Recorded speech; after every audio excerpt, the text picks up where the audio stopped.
શિયાળો એટલે સુરતમાં પોકની આવવાની ખુશખબરી. પણ તો તમને ખબર છે કે આ પોકને શિયાળોનો સોફ્ટ ગોલ્ડ પણ કહેવાય છે? સૌથી પહેલા પોક એટલે શું? ગ્રીન જુવારના કાચા નરમ અને મખમલી દાણા જે શિયાળાના થોડા અઠવાડિયામાં જ મળે છે, એટલે જ એને સિઝનલ પ્રિઝર્વ પણ કહેવામાં આવે છે. જુવારને હળવા તાપે રોસ્ટ કરીને અને હાથેથી ઝાંટીને એના દાણા કાઢવામાં આવે છે અને એનું સોફ્ટ અને ચરપીરી ટેક્સચર લોકોને દીવાના બનાવી દે છે.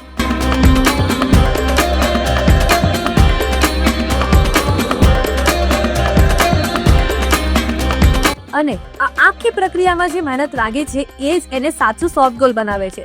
ખરેખર કહીએ તો 1 કિલો પોક બનાવવા માટે કલાકો લાગી જાય છે અને અનુભવી હાથ જ આ કામ કરી શકે છે.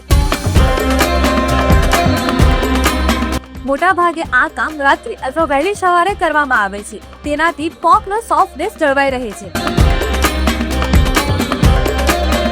સ્ટોલ વાળા આ પોકને સેવ, લીલા મરચાની ચટણી, તીખું મરચું અને લીંબુ સાથે મિક્સ કરે છે અને ટેસ્ટ ભાઈ પ્યોર વિન્ટર વાઇબ્સ. બસ એક વાટકી અને મિજાજ સેટ.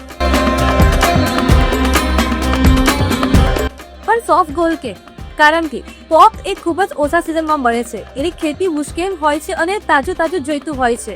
એને સ્ટોર પણ નથી કરી શકાતો અને દિવસમાં જ ખાવું પડે છે. સુરતી લોકો માટે પોક એ શિયાળાની રૂ છે, પ્રાઇસલેસ. એટલે જ એને સોફ્ટ ગોલ્ડ કહેવામાં આવે છે. તો આ શિયાળે તમે તમારું સોફ્ટ ગોલ્ડ ખાધું કે નહીં? અને કમેન્ટ કરો કે તમને પ્લેન પોક ગમે છે કે મસાલા પોક.